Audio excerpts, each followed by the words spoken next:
I'll stop there. I spend probably 90% of my time in power generation, and 90% of my time in power stations. Yeah, we believe that. No wonder you can never find your desk. No wonder we can never find Rod.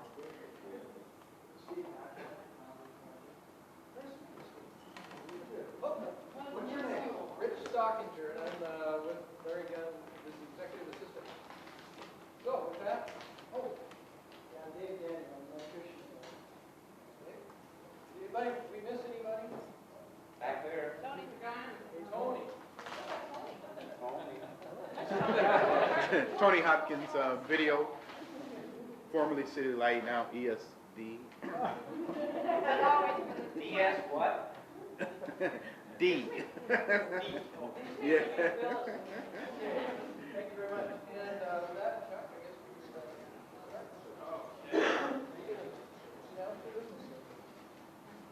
Oh. Carter, you're happy to put the mic back on. Can I tap on it? Yep. If it makes you happy.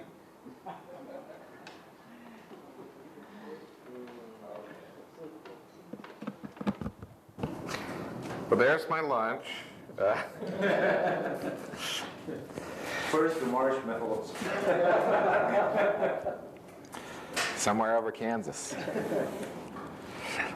With Dorothy in a house.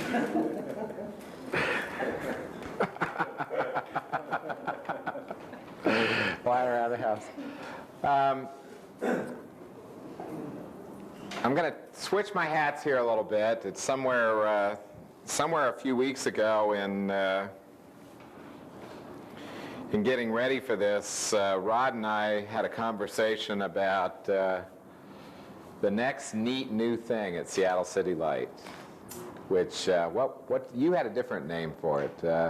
Yes, high performance. High performance teams. Is that it? That's High performance teams. And I said, well, gosh, what's high performance teams? And then he kind and of... I said self-managed. You said self-managed teams, and then the synapses connected, and I said, yeah, we know some things about self-directed teams. From not only our hydro benchmarking, but from other benchmarking programs we've done over the last 5-6 years. Because this isn't the only benchmarking program we've done, but it's the main one we're doing right now. And we had a bit of a discussion of some kind of case study anecdotes about what we've seen as we've done our benchmarking, about some successes and some not great experiences with what we call self-directed work teams in the utility environment. I guess I'll switch my hat here and do my Dilbert thing. As a management consultant, whether I can help myself or not, we're constantly looking at the next neat new thing. If it's really neat, we try to figure out a way to sell that to anybody who will buy it. We resemble that remark. That's the business we're in. But I guess we have a bit of a unique vantage point, and part of what we do sell to utility companies is this idea of benchmarking. And in doing benchmarking, we not only educate our clients, we're able to educate ourselves about what works and what doesn't work in different environments out there. So when we started our conversation about self-directed teams, once we got on the same page with our vocabulary, I was able to relate 2 or 3 pretty good examples of where we'd seen self-directed teams in the electric utility environment, as well as, from talking to those folks, the challenges of doing that in utilities, because the idea of self-directed teams really has migrated its way out of the industrial America, quality movement, quality circle, stuff that you hear a lot about out there if you follow the management literature, especially the stuff espoused by Dr. Hammer and his whole idea of having a self-directed or a quality management enabled organization out there that gets rid of the normal hierarchical organization structure.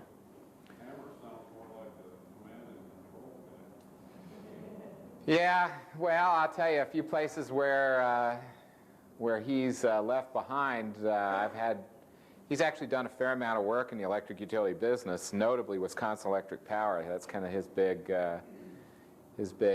poster child for his quality management approach. But I've had Wisconsin Electric Power people tell me that they had, in fact, been hammered for years.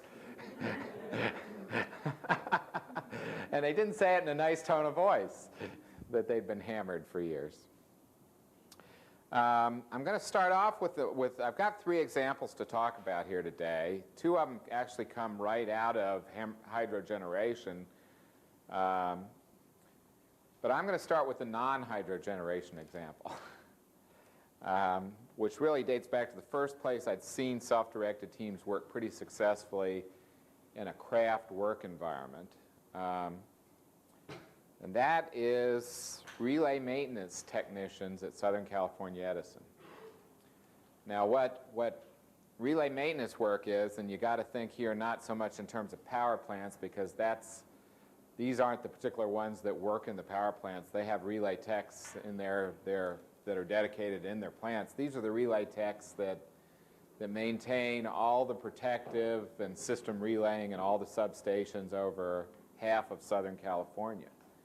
So one of the first things about the self-directed work teams there is the nature of the work environment is we have pretty highly skilled craft technician people, union people, who are working pretty much unsupervised just because of the geography of the situation. You know, and when they converted out of self-directed teams nearly 20 years, or when they converted to self-directed teams nearly 20 years ago, one of the things they recognized about the self-directed approach was the people working in this function were largely self-directed already, and that very large parts of their workday they worked without any contact with supervision or management. In fact, as you could well imagine from the transmission/substation part of the business, when they were structured formally, where they had direct supervision, the only time they saw their supervisors was when they showed up in the morning and when they got back in the barn at night. And on rare occasions, if a supervisor happened to be in the field, you know, if he's in the field and had to see a dozen crews, and they're, you know, spread over half of Southern California, they might see their supervisor in the field 1 time a month anyway.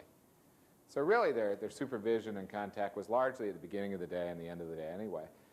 That may not be a whole lot different than the power generation business, because you know, the craft in a maintenance shop don't necessarily see their supervision all day long either, given the geography of a power plant. Literally, I'm gonna rely on this a little bit for visual aids. What Southern California Edison moved to back in the late 70s was the typical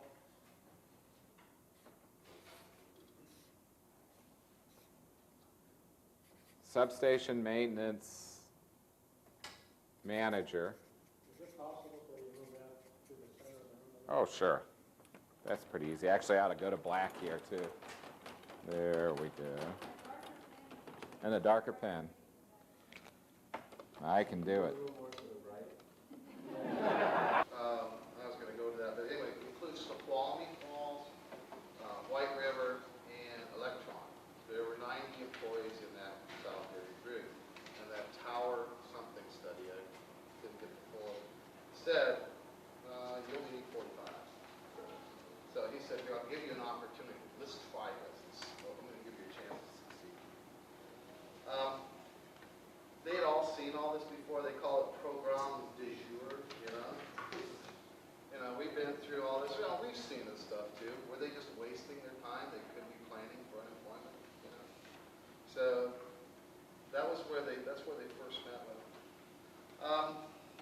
It seemed to be, from talking, that Local 77 was a major contributor to the success so far, The business representative and the management both saw that, hey, it was all in their best interest to, you know, fix things, keep this going, keep people employed. That was their feeling. So they worked very hard together on this. There weren't a lot of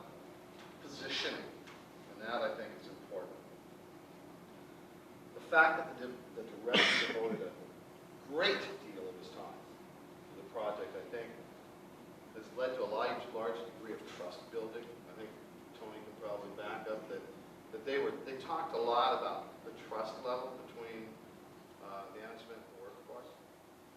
That they were building trust by this commitment. The commitment is as high as this. Management has provided up to 1/3 of the employee's work time over the past 2 years on holding meetings and training to make the system work. And they don't feel they've reached the top of the curve yet, the bell curve. They don't feel that they've got there yet.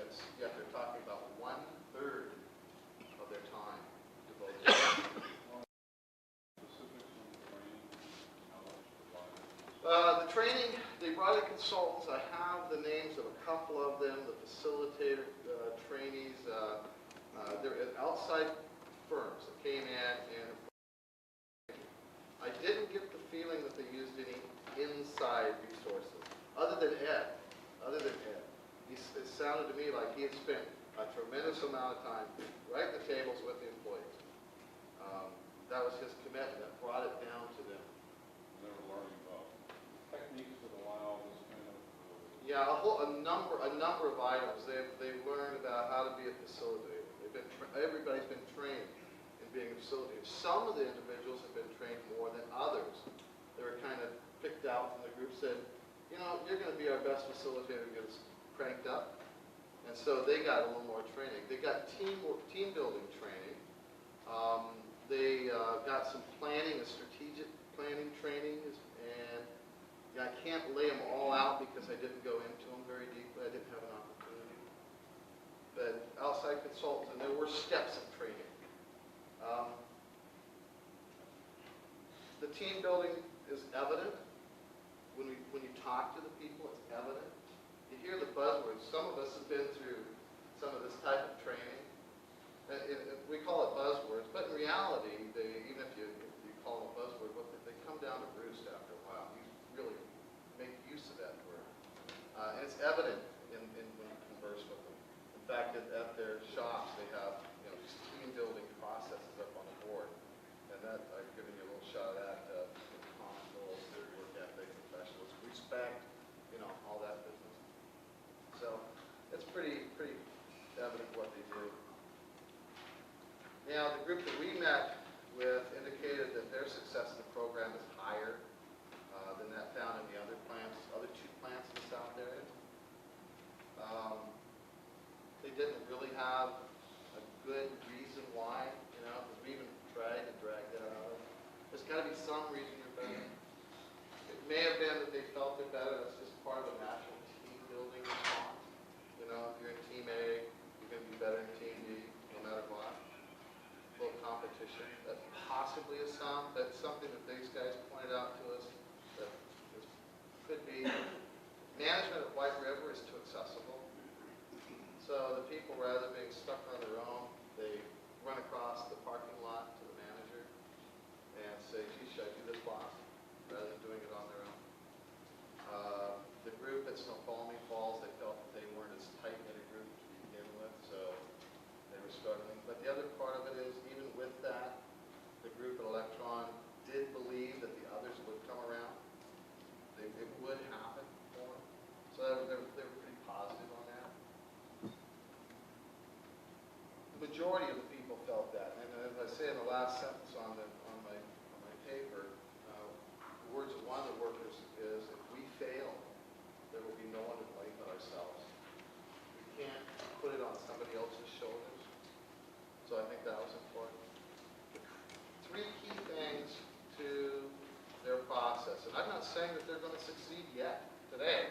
It would only appear that they're headed that way.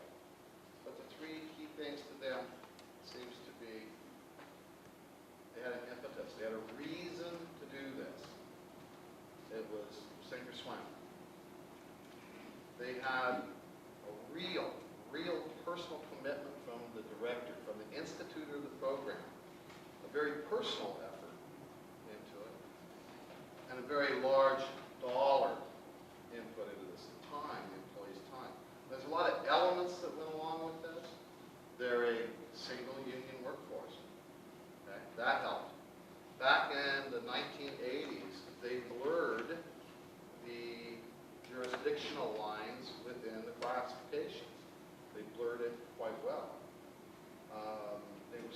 machinists and electricians, they didn't become all maintenance men.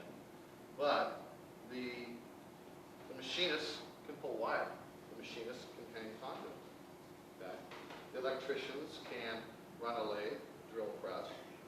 Okay? But still, what it is they look at it more as, we're going to use you to your expertise. Rather than saying, you who's really good on the lathe, I want you to go over and pull wire today. No, they don't do that. They do kind of put them into their classifications, but they don't, they blur the lines pretty well. So that helps tremendously. What else, Tony, did you, another part to that? I think that they were a really tight-knit group. To begin with? One of the crew members said that the nature of their work, these were people that work out on this 10-mile long. They said, well, when we're out there working on that flip, we trust one another with our lives. So, I mean, there was a high degree of trust amongst these people. And trust is really a major factor. You know, Lonnie keeps talking about that. I think they got a high degree of building trust with Med Shield and then also amongst themselves. So, you know, the commitment kind of, once they had committed to it and they trusted one another, a lot of those things fell into place, you know, that allowed them to work with each other. Now, we have heard that others aren't doing so well. In fact, they called the White River group, excuse me, the Snoqualmie group, the Prozac team. I think that, but they still felt that they were going to, they'll pull through. And, you know, they did have specific things that they thought that Snoqualmie could do. Everywhere they could improve, that would help them, some of the communication skills they said. They called them the dysfunctional family, kind of do. But they still thought that they had the baby to pull together. So those, I think, like I said, a number of elements, the key points, but there's a number of elements that go with it. And that's what we found. We did have to, we removed some of the direct supervision. They had, in the past, they had supervision at the plant, and they pulled them back and made them managers. The manager and assistant manager over the 3 plants, where they used to have supervision within the plants. That was my understanding. We didn't go a long ways over into structure and that, the previous structure. We were more looking at, as I said, the focus, why we went there was find out from the representative employee's point of view, okay, tell them, how do you like it? Or how's it working? Do you think it'll continue to work? That's what It says there's a central planning group, and there's a representative from each of the project, Electron, for example. So who is that representative from Electron? whomever they pull, It rotates. whomever they decide. Yeah, they have, and they're still, even in that, they're still working on it. To be on. It was to commemorate those who had died. I understand they couldn't get out because their hands were tied and they needed water. A boat took us there, but my hands were tied too. The ritual was given by a society whose purpose was to learn the deep essence of the world reflected in water. There were people with no faces whose job it was to get to the heart of the matter. I learned the beauty of water, and it was exquisite. You know, John, I've already died. Thank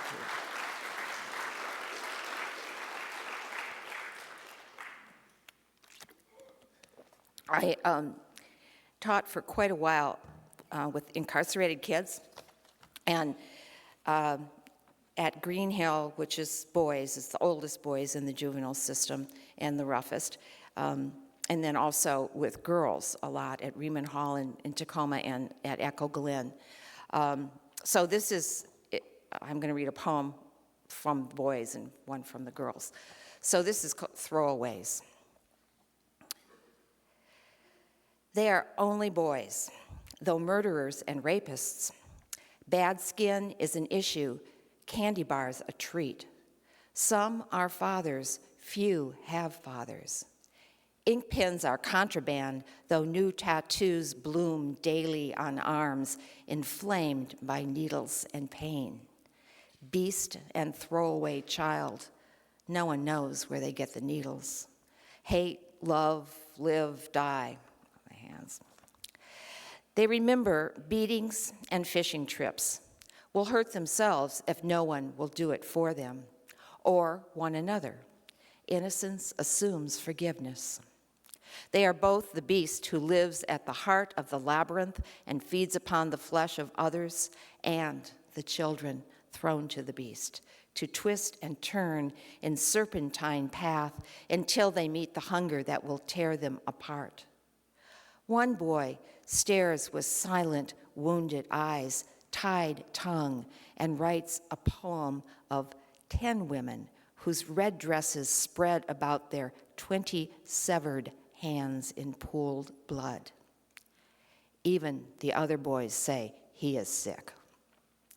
They haven't read his countryman Lorca, who writes of sliced off breasts, the stain of 300 crushed crimson roses. Neither has this heavily medicated boy, whose imagination flies, an unencumbered bird, beyond betrayal and forgiveness, beyond his drugged fog. He's found a vein, an underground river he can ride to the lyrical heart of his own brutal poem. The difference is his violence does not stay on the page.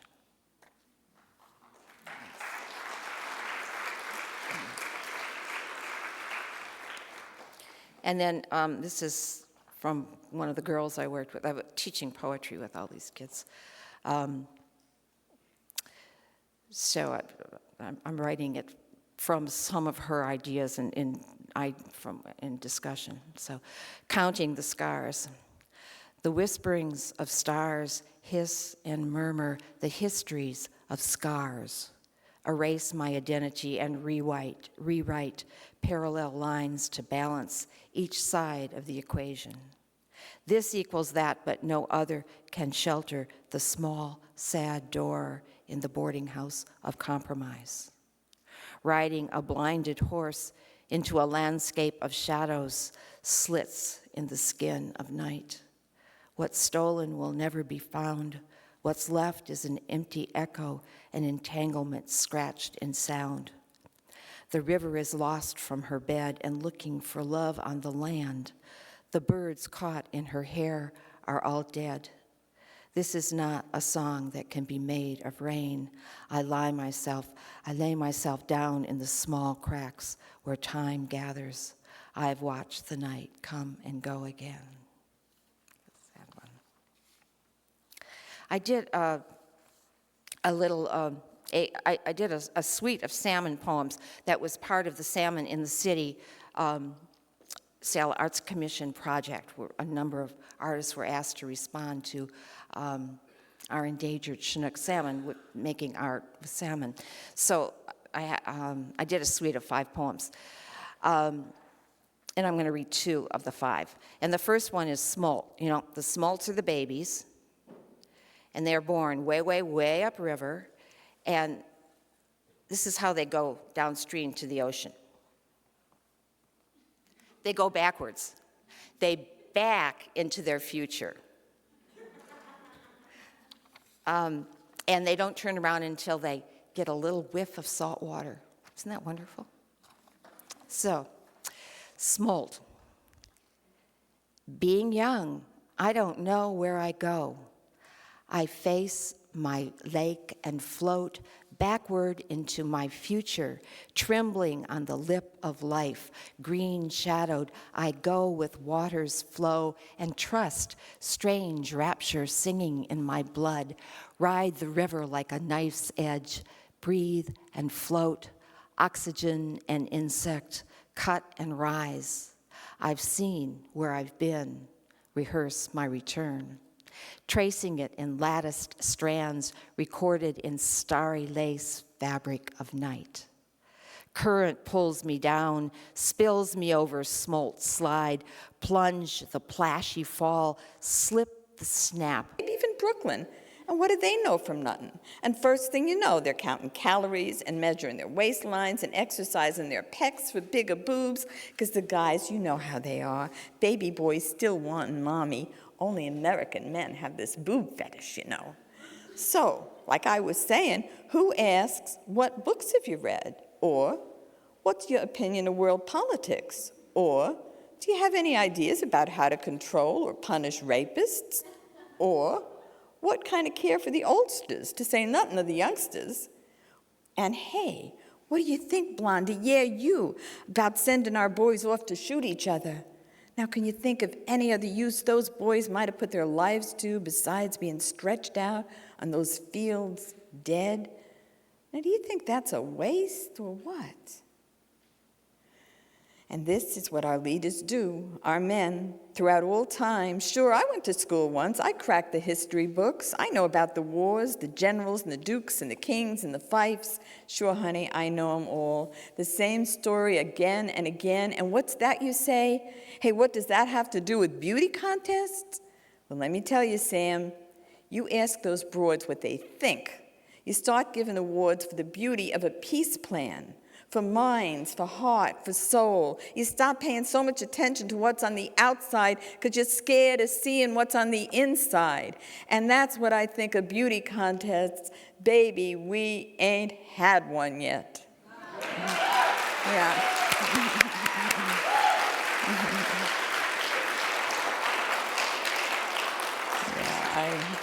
I celebrate the applause with you on that one. Okay. Let's see. I think we're starting to wrap up. I'll read maybe a couple of short ones, and then we'll go. Then one that will lead into the one with music. Chimera. This is a cynical one. Imagine that. I wrote this shortly before my divorce, many, many years ago. Chimera. Grieve not, good parents, about the ogres we digested, while you silver-spooned, hands Christian, into our childhood. They did not harm us half so much as the happily ever afters. But I believe in happily ever afters again, so I don't know. Okay, and this next one is thinking, this one's also probably the most cynical poem I've ever written. Thinking thoughts while walking on Avenue A, Brooklyn, New York. At 12, we figured out what the adults didn't know, how poverty and hunger could end, how bombing and killing were options, not absolutes, or maybe not options at all, how God could sometimes, or often, be a woman, how skin color and genitals were hardly grounds for war, how hatred was a curable disease. Someday, we thought, when we're the grown-ups, when we, the wise ones who have figured it out, are in charge, these problems will disappear like acne and braces and that scary space near the cellar door. That is scary. Isn't there a time when we think that really, we've got it figured out and the world's going to be so much better when we finally are in charge, and then, okay, well, so much for that. This next poem is called, it's still in process, but I want to share it with you anyway. It's called Ways of Becoming, and it's for Basho, who taught his students to become what they wanted to write about. Oh, by the way, I want to back up a minute. The one about Goldie was written at the beginning of the first Gulf War. I haven't written one for the second Gulf War, but unfortunately, it will come in time. But anyway, this one, Basho was taught haiku. And he was a Japanese poet. Some of you may be very familiar with him. At any rate, when he wanted his students to write about bamboo, he wouldn't say, go to the library and study and read everything you can about bamboo and then write about it. He'd say, no, go outside and become a bamboo tree, then write about it, or a caterpillar, or whatever they were working on. So I like that, and this poem comes from that space, imagining that some students might want to write about Jerusalem, for instance. Okay, ways of becoming. Become a scrap of paper on which a prayer is scrawled. Become the prayer crammed into a cranny in the wall, the Wailing Wall in Jerusalem. Become the wailing. Wail for the human children whose blood seeps into the wall. Become Jerusalem, holy city of bombs, broken pavement, broken people. Become the wall, a memory of the temple Solomon built, the temple that held Asherah. Become Solomon, building the temple. Become Asherah, Hebrew goddess of the hillside. Become the temple. In the world of the imagination, where bombs cannot reach, yes, become the temple. And now I want to close with reading Sarah and Hagar and the musicians, Simone the drummer, and Esther Segal.